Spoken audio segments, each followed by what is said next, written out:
Guys. അപ്പം പിന്നെ കുഞ്ഞമ്മേൻ്റെ വീട്ടിൽ കാവടി പൂജയാണ് കേട്ടോ. ഇവിടെ എല്ലായിടത്തും കാവടി പൂജ ചില വീട്ടിലെല്ലാം നടന്നത് നല്ലതാണ്.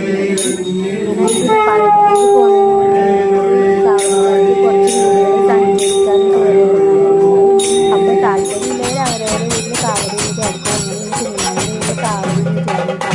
നല്ല രസമുണ്ടായിരുന്നു കാണാൻ വേണ്ടിയിട്ട്. കാവടി പൂജയും ചെയ്യുമ്പോൾ അതിൻ്റെ അടുത്ത് ഇതെനിക്ക് ഭയങ്കര ഇഷ്ടപ്പെട്ടിട്ടുണ്ട്. ഇങ്ങനെ സമയത്തിന് വേണ്ടിയിട്ട് ഇങ്ങനെ അവർ അപ്പം ഇട്ടിട്ട് അതിങ്ങനെ അവർ തിളച്ച് എണ്ണയിൽ ഒരു വായിച്ചിട്ട് നമുക്ക് തരുന്ന എനിക്ക് കുറേ സമയം ഒരു 6-7 തുടങ്ങിയിട്ട് 9-9:30 വരെ ഉണ്ടായിരുന്നു കാവടി പൂജ. ഇത് അരിനെ കൊണ്ട് ഉണ്ടാക്കുന്ന ഒരു ഉള്ളിയാണ്. അപ്പോൾ ഇത് കണ്ണിനാമൃതിനായിട്ട് ഇങ്ങനെ പറയുന്നത് അവർ കൈ വെച്ചിട്ട് തന്നെ ആ എണ്ണയിൽ വാരിയിട്ട് കൊടുത്തിട്ടാണ്. കുറേ സുബ്രഹ്മണ്യനല്ലേ നമ്മളെ ഇത് കാവടിയിലെടുക്കൽ. ഇത് സുബ്രഹ്മണ്യൻ്റെ പൂജിക്കുന്ന സ്ഥലത്തോട്ട് പിന്നെ കുറേ എല്ലാവരും നമ്മളെ കൈകളിൽ നമ്മൾ തരും വാരിയിട്ട്. പിന്നെ ആർക്കെങ്കിലും വാരാനുണ്ടെങ്കിൽ ഇഷ്ടമുണ്ടെങ്കിലും അവർക്കും വാരാട്ടാ. ഇത് ഞാൻ ആദ്യമായിട്ടാണ് കാവടി പൂജ കാണുന്നത്. നല്ല രസം ഉണ്ടായിട്ട് കാണാൻ. ചെണ്ടിയും വാദ്യങ്ങളും എല്ലാം ഉണ്ടായി. പിന്നെ അങ്ങനെ അടിപൊളിയായിട്ട് ഉണ്ടായി. പിന്നെ അതിന് ഏറ്റവും നല്ലൊരു പഞ്ചാമൃതം പ്രസാദമായിട്ട് കിട്ടും കേട്ടോ. പിന്നെ അവല് മലരി ഈ ഉണ്ട പിന്നെ കടല പുഴുങ്ങിയത് അതെല്ലാം പ്രസാദമായിട്ട് കിട്ടും കേട്ടോ. അപ്പോൾ കാവടി പൂജ ഉണ്ടായിനി. നല്ല രസം ഉണ്ടായിനി കാണാൻ വേണ്ടിയിട്ട്. നല്ല ആൾക്കാരും ഉണ്ടായിനി കേട്ടോ. അപ്പോൾ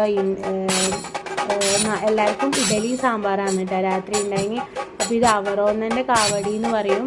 അപ്പോൾ ഇവർക്ക് ഡിസംബർ 19 പഴനിക്ക് പോകുന്നുണ്ട്. അപ്പോൾ 2 മാസം അതിന് മുന്നേ ഇവർ സഞ്ചരിക്കും, ഓരോ നാട്ടിൽ സഞ്ചരിക്കും. പിന്നെ താല്പര്യമില്ലവർ ആ പൂജ വെക്കും, ഓരോരോ വീട്ടിൽ പൂജ പറയും. അപ്പോൾ അവർ ആ പൂജയും നടത്തും കേട്ടോ. അപ്പോൾ ഞാൻ ആദ്യമായിട്ടാണ് ഒരു കാവടി പൂജ കാണുന്നത്. നല്ലൊരു അനുഭവമാണ് കേട്ടോ. നല്ലൊരു ഭക്തിസാന്ദ്രമായ നിമിഷമാണ് കേട്ടോ.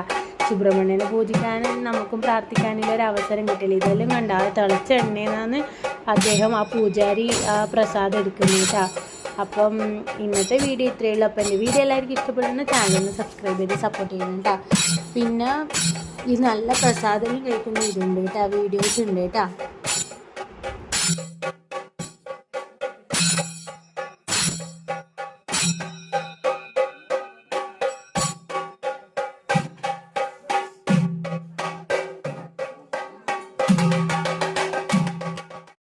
പിന്നെ നല്ല അടിപൊളി പ്രസാദം. ഇത് പഞ്ചാമൃതമാണ്. പഞ്ചസാരയും പഴവും എന്തെല്ലാം ഇട്ടിട്ടില്ല, കരിമ്പെല്ലാം ഇട്ടിട്ടില്ല, അടിപൊളിയായിട്ടുണ്ട്. പിന്നെ മലരും അവലും മുന്തിരിങ്ങ പിന്നെ ആ നെയ്യമൃത് അങ്ങനത്തെ തണ്ണീരമൃത് അതെല്ലാം കിട്ടിയിട്ടുണ്ടായിട്ട്. അപ്പോൾ നല്ല ടേസ്റ്റ് ഉണ്ടായിട്ട് ഇതെല്ലാം കഴിക്കാൻ.